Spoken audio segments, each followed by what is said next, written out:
নমস্কার বন্ধুরা, ডব্লিউবিসিএস মাইএম চ্যানেলে তোমাদের স্বাগত জানাই। তোমাদের রিকোয়েস্ট করব, আমরা অনেকগুলো ভিডিও আপলোড করে দিই, কিন্তু আমাদের একটা জিনিসই খুব খারাপ লাগছে, তোমরা আমাদের ভিডিওগুলো কিন্তু লাইকও ঠিকঠাক করছো না বা ডিসলাইকও করছো না। যাই হোক, আমাদের যে চ্যানেলটা সাবস্ক্রাইব সেটাও কিন্তু করছো না। তো তোমাদের জাস্ট আমি বারবার বলি, আবারও বলছি, তোমাদের একটা রিকোয়েস্ট করছি, আমাদের চ্যানেলটা অবশ্যই সাবস্ক্রাইব করে নাও। হ্যাঁ, তো এইটুকুটা বেশিক্ষণ লাগবে না, জাস্ট 2 সেকেন্ডের বিষয় আছে, টুক করে একটু সাবস্ক্রাইবটা করে নাও, যাতে কি আমাদের তৈরি ভিডিওগুলো যেগুলো তোমাদের কাছে তাড়াতাড়ি পৌঁছে যাবে। তো আমরা আজকে দেখবো যে আমরা স্পেকট্রামের উপরে যে আমাদের সিরিজটা শুরু করেছি হিস্ট্রির, তো সেইটার অলরেডি আমরা কটা পার্ট আপলোড করে দিয়েছি। তো আমরা আজকে দেখবো India on the eve of the British conquest.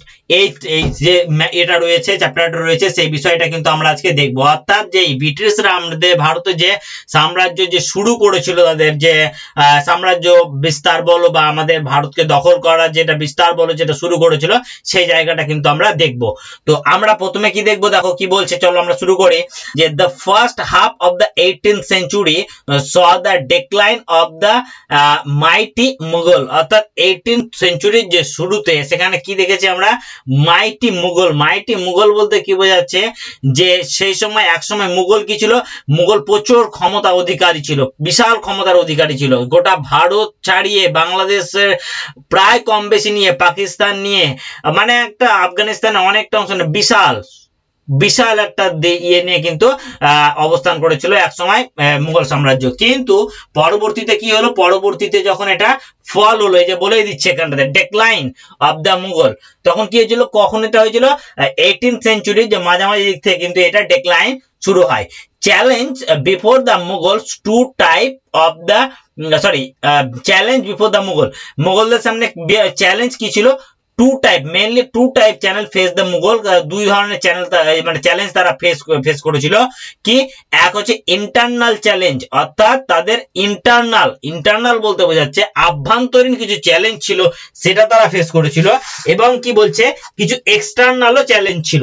হ্যাঁ, যেখানে কি তারা বাহ্যিক কিছু বাহ্যিক কিছু চ্যালেঞ্জ কিন্তু তারা ফেস করেছিল। হ্যাঁ, আচ্ছা, তো সেই সময় যখন মুঘলরা যে external challenge internal challenge face করছে, অর্থাৎ টাইমটা কি ছিল, টাইমটা ব্রিটিশরা কিন্তু সেই সময় মুঘলরা একদিকে তাদের মানে আস্তে আস্তে নিজেদের ক্ষমতা থেকে সরে যাচ্ছে, এবং তাদের যে অতীতে যে ঐতিহ্য বা জৌলুস যা ছিল তা হারিয়ে ফেলছে, ধীরে ধীরে ব্রিটিশরা কি করছে, সেই জিনিসটা ক্যাপচার করে নিচ্ছে। হ্যাঁ, এইভাবে কিন্তু ধীরে ধীরে এগোচ্ছিল বিষয়টা। তো আমরা সেই সময় ইন্টারনাল আর এক্সটার্নাল যে ইয়েগুলো ছিল, চ্যালেঞ্জ গুলো ছিল, কাদের ক্ষেত্রে, মুঘলদের ক্ষেত্রে। কখন, যখন ব্রিটিশরা কি করেছিল, ভারতে তাদের দখল, এটা সাম্রাজ্য দখল কেবল শুরু করেছিল। তো ইন্টারনাল চ্যালেঞ্জ গুলোর মধ্যে কি ছিল দেখি আমরা।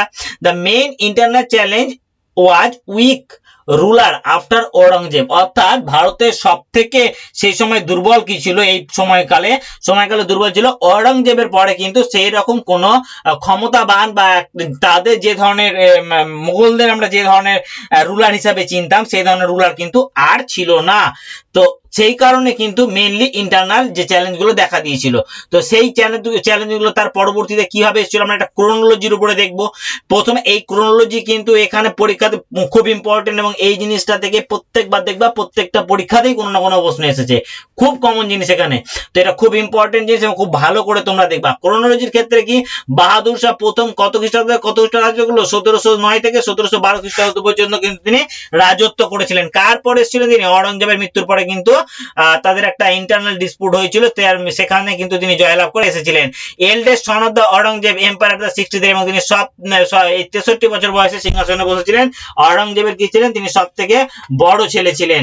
তারপরে কি বলছে, specific policy toward the Maratha, এবং তার মারাঠার উপরে একটা কিন্তু স্পেসিফিক একটা নির্দিষ্ট পলিসি করেছিল, কি, release the Sahu, Jat and Rajput. কার ক্ষেত্রে একটা স্পেসিফিক করেছিল পলিসি, মারাঠার ক্ষেত্রে নিয়েছিল, জাটের ক্ষেত্রে নিয়েছিল, এবং রাজপুতের ক্ষেত্রেও নিয়েছিল। তারা কি করেছিল, সাহুকে, ঔরঙ্গজেব যে তাকে সাহুকে কি করে রেখেছিল, বন্দি করে রেখেছিল, এই বাহাদুর শাহ এসে কিন্তু সাহুকে কি করে, ছেড়ে দেয়। তারপরে কি বলছে দেখো, তারপরে তার সিংহাসনে কে বসেছিল? জাহাঙ্গীর শাহ। 1712 থেকে 1713 খ্রিস্টাব্দের মধ্যে তিনি কিন্তু সিংহাসনে ছিলেন। হ্যাঁ, এখানে তিনি কি কি করেছিলেন? ইন্ট্রোডিউস ইজারা বলে একটা সিস্টেম তিনি ইন্ট্রোডিউস করেছিলেন, এবং জিজিয়া বলে যে কর সে সময় নেওয়া হতো একটা মানে নন মুসলিমদের উপর থেকে করটা, সেই করটা তিনি অ্যাবলিশ করেছিলেন। আচ্ছা, তারপরে কি দেখো, ফারুকসিয়া। তারপরে কিন্তু ফারুকসিয়া চলে আসে।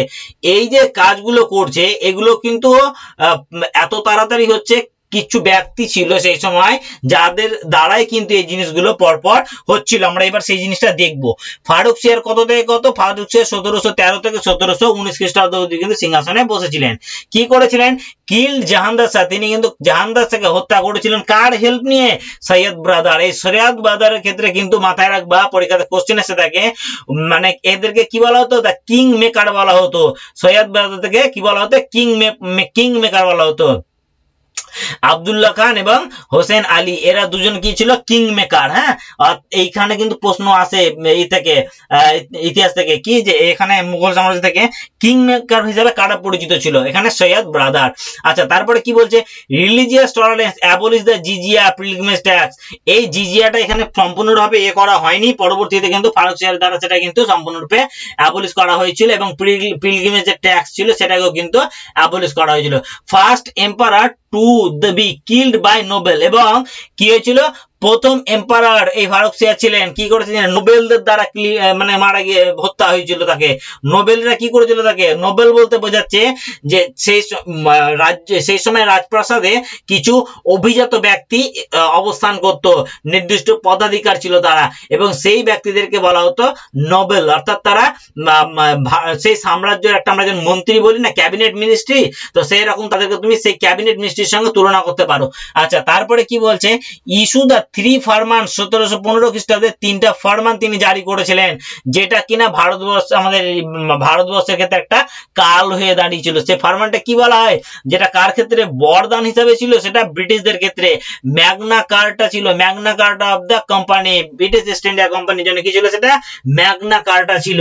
আচ্ছা, তারপরে দেখো কি বলছে? তারপরে রাফিউদ দরজাত ছিল, সিংহাসনে বসেছিলেন। তিনি কতদিন ছিলেন? তিনি মাত্র 3 মাসের জন্য সিংহাসনে বসেছিলেন। হ্যাঁ, তারপরে তাকে হত্যা করে দেওয়া হয়েছিল। তারপরে কি বলছে? Rule for the shortest period, এবং তিনি সব থেকে অল্প সময়ের জন্য রুল করেছিলেন। তারপরে সিংহাসনে বসেছিল মোহাম্মদ শাহ রঙ্গিলা। এর রঙ্গিলা কিন্তু হচ্ছে উপাধি, বা তাকে রঙ্গিলা উপাধিতে করা হয়েছিল। হ্যাঁ, মোহাম্মদ শাহ 1719 থেকে 1748 খ্রিস্টাব্দ অব্দি কিন্তু তিনি সিংহাসনে বসেছিলেন। এবার দেখো কি বলছে?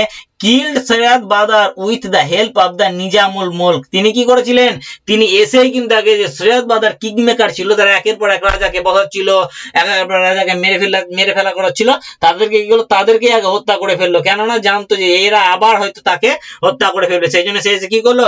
নিজাম উল মুলকের সাহায্যে কিন্তু সাহায্য নিয়ে এদেরকে হত্যা করলো, সৈয়দ বাদারকে। খুব ইম্পর্টেন্ট, কার সাহায্য নিয়েছিল? নিজামুল মুলকের সাহায্য নিয়েছিল। 1724 খ্রিস্টাব্দে independent state Hyderabad by Nizamul Mulk, আমরা পরবর্তীতে দেখবো জিনিসটা। 1724 খ্রিস্টাব্দে কি হলো? হায়দ্রাবাদ কি হলো? ইন্ডিপেন্ডেন্ট ঘোষণা করলো। কার দ্বারা? এটা কিন্তু এই যে তাকে সাহায্য করেছিল, সেই সাহায্য করার ক্ষেত্রে কিন্তু এটা দ্বারা একটা বলতে পারো প্রতিদানও বলতে পারো, বা একটা প্রিভিলেজও বলতে পারো। তার দ্বারা কিন্তু তারা এই হায়দ্রাবাদকে নিজামুল মুলক কি করলো? ইন্ডিপেন্ডেন্ট ঘোষণা করলো। 1737-এ বালাজি বাজিরাও প্রথম দিল্লিতে কি হলো? ইনভেশন, তাই সে 1737-এ কিন্তু আমাদের দিল্লিকে করে ফেললো, ইনভেশন করলো। কে? বালাজি বাজিরাও। তারপরে 1739-এ কি হলো? Battle of the Karnal.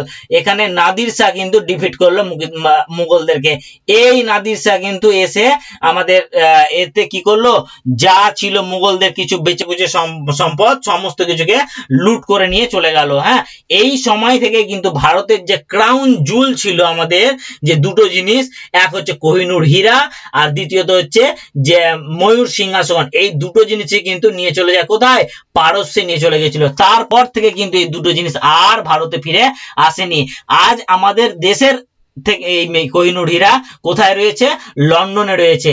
সেইখান থেকে পারস্য থেকে হাত ঘুরে কিন্তু কোথায় চলে যায়? সেটা লন্ডনে চলে যায়, ব্রিটেনে চলে যায়।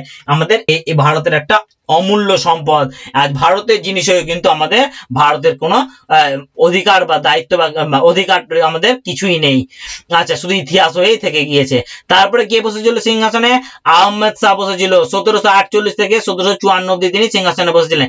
Important incompetent left on the যে hand of the Udham Bai, অর্থাৎ তেনার এখানে কোনো ইয়েই ছিল না, কোনো অস্তিত্বই ছিল না, তার সম্পূর্ণরূপে উধাম বাই বলে যে ইনি ছিলেন তার দ্বারা কিন্তু নিয়ন্ত্রিত হতেন। তিনি কে ছিলেন? কুইন মাদার, অর্থাৎ রাজমাতা ছিলেন। হ্যাঁ, এইখানে তার দ্বারা কিন্তু সমস্ত কিছু চলতো। তারপরে হচ্ছে আলমগীর টু 1754 থেকে 1758 খ্রিস্টাব্দ অব্দি সিংহাসনে বসেছিলেন।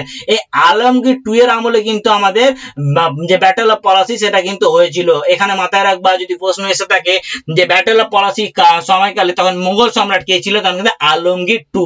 এটা খুব ইম্পর্টেন্ট কিন্তু একটা প্রশ্ন। হ্যাঁ, আচ্ছা, তারপরে দেখবা শাহজাহান টু এর পরে বসলো 1738 থেকে 1759 খ্রিস্টাব্দ কে সিংহাসনে বসলো? শাহজাহান টু। তারপরে কে বসলো? শাহ আলম টু 1759 থেকে 1806 খ্রিস্টাব্দ অব্দি কিন্তু কে থাকলো সিংহাসনে? এই শাহ আলম টু বসলো। এই সময় কিন্তু মানে যে মুঘল সাম্রাজ্য খুবই একটা ছোট্ট জায়গায় সীমাবদ্ধ হয়ে গেছিল এবং নামমাত্র মুঘল সাম্রাজ্য হিসাবে চলতো, ওর দায় দক্ষিণাতে কিন্তু চলতো। তারপরে কি বলছে? এর সময় গেল থার্ড ব্যাটেল অফ পানিপথ হয়েছিল 1771 খ্রিস্টাব্দে 61 খ্রিস্টাব্দে, খুব ইম্পর্টেন্ট, আমরা পরবর্তীতে দেখবো এটা। ব্যাটেল অফ বক্সার হয়েছিল, এটাও আমরা দেখবো, ট্রিটি অফ এলাহাবাদ, এবং কি issue the farmans of the company granting them the diwani Bengal, Bihar and Orissa. এই যে দেওয়ানি লাভ করেছিল, আমরা দেখবো এগুলো সব আগে আগে।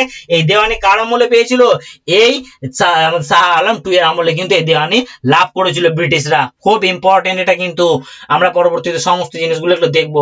তারপরে সিংহাসনে বসে আকবর টু 1806 থেকে 1837 অব্দি সিংহাসনে তিনি বসেছিলেন। কি হচ্ছে? Give the title of the Rai, title of the Raja হবে, সরি রাজা হবে, এখানে রায় করা হয়েছে, রাজা হবে এটা। হ্যাঁ, রাজা রামমোহন রায়কে কি করা হয়েছিল? রাজা উপাধিটা দেওয়া হয়েছিল। কে দিয়েছিল এটা?